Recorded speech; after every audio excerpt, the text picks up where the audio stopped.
أنا هم أعتقد فلسطينيين. يا أخت هم فلسطين، يا يا أخت فلسطين، أستاذة ثانية أخي واحدة ما بعد مجاهد. تقاطعيش إذنك. حد. زي ما هو كان بيتكلم لا ليك لا لا لا، الكلمة، هو له الكلمة وله حق إن التكلم بكل أفكاره. أنت لما يا اخواننا الكرام، الان طوفان الاقصى قتلوا 1400 يهودي واسروا 400 يهودي. دفع الاشقاء في فلسطين 15,000 شهيد، 37,000 جريح. هذا لا يدمي قلوبنا؟ ألا يحرك الغيرة في عروقنا؟ ما هذا التخبط الأعمى؟ يا أخي كان قبل هذه العملية مرصود 50 مليار لغزة حتى تكون سنغافورة الشرق الأوسط، والقضية على وشك الانهاء. لكن إذا انحلت القضية الفلسطينية انقطعت الموارد عن المستفيدين ماديا من القضية الفلسطينية. يا إخوان، إحنا ننظر بعقل، لا ننظر بعاطفة، لا ننظر بعاطفة. إحنا شبعنا حروب وشبعنا ثورات وشبعنا تنظيمات. يعني أنا كان في نقطة شقاء من السودان يتحملوا هذه النقطة، إنه بلد زي السودان بلد يملك من العقول الكثير والموارد الكثير. 90 حزب في السودان، هل السودان يتحمل 90 حزب؟ يا أخي السودان الآن محتاج تنمية. دكتور 200 حزب، اكثر من 200 حزب دكتور. شفت يعني والله إنهم من أرقى شعوبنا العربية السودانيين، والله أقولها ليس مجاملة لأحد، إنما من أرقى شعوبنا العربية.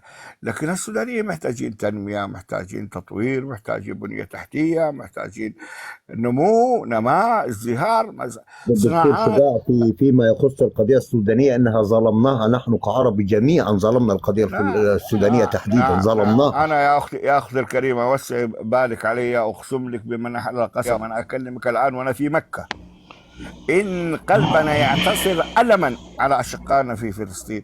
لكن لابد أن نتكلم بالواقع، حتى ولو الواقع مر لابد أن نتكلم فيه. شكرا جزيلا لكم ولحسن استماعكم، ولو أطلت عليكم اعذروني، تحملوا غثاثة أخوكم السعودي. تفضل يا استاذ يعطيك حداد. العافية، يعطيك العافية دكتور شجاع. السلام عليكم. بس أنا أحيي وطن وأقول لها منور البث. يعني وين وطني؟ السلام وطننا هي عارفة نفسها وعارفة كيف تكلمت عن الرئيس عبد الفتاح السيسي، وكيف تتجاوز وتدخل البثوث وتمثل. ما أبغى أقول، خلاص كفاية. هي تعرف نفسها. مرر القسط يا أستاذ ناصر، مرر القسط. تفضل يا استاذ السلام عليكم. حداد. تفضل. السلام وعليكم عليكم. والله السلام. سلام. أنا من تونس، أحييكم وأحيي مصر وفلسطين، كافة الشعوب العربية، السعودية والسودان. يعني أنا من منظوري خاص أن فتح المعابر بشكل كامل يعني لا يخدم القضية الفلسطينية، والله لا يخدم القضية الفلسطينية، ممكن يخدم إسرائيل وصفقة القرض. هذه نقطة. والنقطة الثانية أنه قضية الأنفاق ممكن تخدم المقاومة الفلسطينية بشكل نسبي، لكن لا تخدم مصر في ظل ظهور داعش وإخوان المسلمين وغيره. يعني لازم نكون منطقيين في تحليلنا للواقع. يعني مصر عليها ضغوطات كبيرة، مقاومة الإرهاب، ضغوطات اقتصادية وكذا. يعني سبحان الله، يعني الأنفاق، وأنا ليس لي علم، يعني أهل مكة أدرى بشعابه. يعني فلسطين بيعرفوا أرضهم، بيعرفوا مكانهم، بيعرفوا.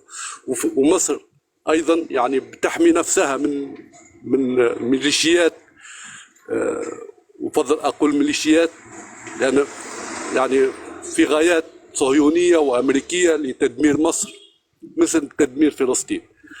يعني حبيت أوصلكم معلومة أن مصر بتعاني من ضغوطات كبيرة، ضغوطات إرهابية ممكن من إخوان، ميليشيات ممولة من إيران وغيره. ولست مضطر للتدخل في القضية الفلسطينية، لأنهم أكيد هم في الوقت الحالي في جهاد الدفع وليس جهاد طلب. وأكيد يعني لازم يفهموا أن لو كان في شخص دافع عن القضية الفلسطينية بكل قوة هو السيسي، ولست ألمع في السيسي لأن السيسي لم يوافق على صفقة القرن وعلى بيع سيناء. يعني لما نتكلم عن فتح المعابر بشكل كلي ممكن ده يمكن يخدم المصالح الإسرائيلية أكثر من الفلسطينية. أكيد نقل سكان غزة إلى أماكن أخرى بيخدم المصالح الأمريكية والفلسطينية والصهيونية في المنطقة. وشكرا. استاذ رغد، اتفضل يقولوا مداخلتك يا استاذ رغد، حضرتك موجوده؟ رغد اكس 6.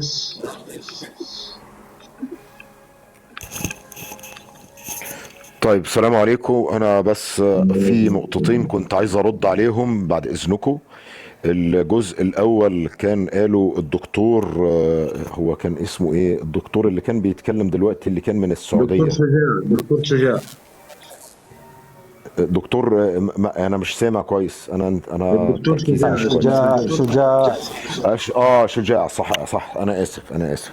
هو بس اتكلم في نقطة انا مختلف معاه فيها، اللي هي ان حركات المقاومة يا جماعة عايزين نبقى مدركين ان حركة المقاومة غير الحكومة. الحكومات لما بتاخد قرار بتعمل حسابات اقتصادية وعسكرية وأمنية واجتماعية، حتى الجزء الاجتماعي أو الاجتماعي لا تغفله الحكومات. أما حركات المقاومة فما فيش في اعتبارها هذه الحسابات، وده شفناه. ثواني بس يا أستاذ أبو جابر، عايز أوصل بس أقول لك نقطة.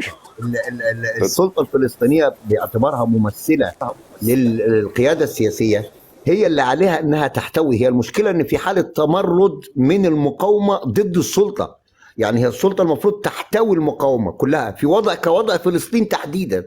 لازم السلطه تكون اوسع في احتواء كل افراد المقاومه، لكن للاسف ده مش موجود لتدخلات انت عارفها قد تكون من العدو نفسه. ليك المايك. كلام حضرتك سليم جدا، انا مدركه وعارف ان السلطة هي اللي عليها المسؤولية الاكبر، وهو مش قد تكون، انا متأكد مليون سببه الكيان نفسه، لان هو ده اسلوبهم من فجر التاريخ، وهو ده اللي عملوه في العالم كله، تقسيم العالم كله عن طريق التفككات، فهو ده اسلوبهم. ولكن انا ببص من المنظور الاخر، منظور الانسان اللي بلده محتلة وعايز يقاوم، مش من المنظور السياسي بتاع حركة فتح. المنظور بتاع الإنسان المقاوم اللي أرضه تحت الاحتلال بيندفع وراء المقاومة، لأنها عبارة عن حقين، حق ديني وحق إنساني. الحق الإنساني في الدفاع عن وجوده، والحق الديني في إن دي عقيدة فرضت علينا، فهم معذورين في الجزء ده بغض النظر عن الأجندات السياسية. إنما أنا بتكلم في فكر الحركات المقاومة في العالم كله، سواء كانت في الجزائر، في العراق، في سوريا، في إيرلندا نفسها، يعني لو قعدنا نشوف حركات المقاومة في العالم كله، هي بتمشي بنفس الأسلوب، هي تاخد الخطوة بدون حسابات، لأن هو هدفه المقاومة، هو هدفه إنه يعني بيدافع عن وجوده. فده بنقول عليها غريزة إنسانية، فما نلومش المقاومة قوي، لا نلقي عليها باللوم بهذا الكم. بس ده اللي أنا عايز أوصله يعني. تفضل يا وطن، يا فلسطين. ليه سكتت فلسطين؟ كملي كملي. مين وطن هذه ولا هذا؟ ما ادري والله. لا تفضل. فلسطين يا ابو ناصر اصبر بس، يا ابو ناصر اهدى بس. يلا. لا في نبرة مش مزبوطة من اللي اسمه ابو ناصر. شوف اسمع يا استاذ، بحب اقول لك لا. هذا حسابي، هذا هلا انا على حساب الخامس. الحسابات القبلانيه هكرتها التكه بسبب منشوراتي، بسبب تعليقاتي. كيف؟ فانا مش حاجه اتخبى واحط اسامي تانية، ما عليه. هذا هلا الكتاب الخامس اللي هو الوحيد اللي ضايل عندي، عرفت علي؟ ولو تسكر هذا حاعمل غيره وغيره وغيره، لان انا بدافع عن قضيتي، عرفت علي؟ وبحكي كلمه حق اسال عنها بالاخره. ماشي؟ اثنين المقاومة هي جزء لا يتجزأ من الشعب الفلسطيني، هم فلسطينيين وما بتصرفوا من راسهم وما بيعملوا أي شيء إلا بكونوا هم دارسينه مليون مرة ومتشاورين، عرفت علي؟ وهو زي وكمان بالنسبة للسنوار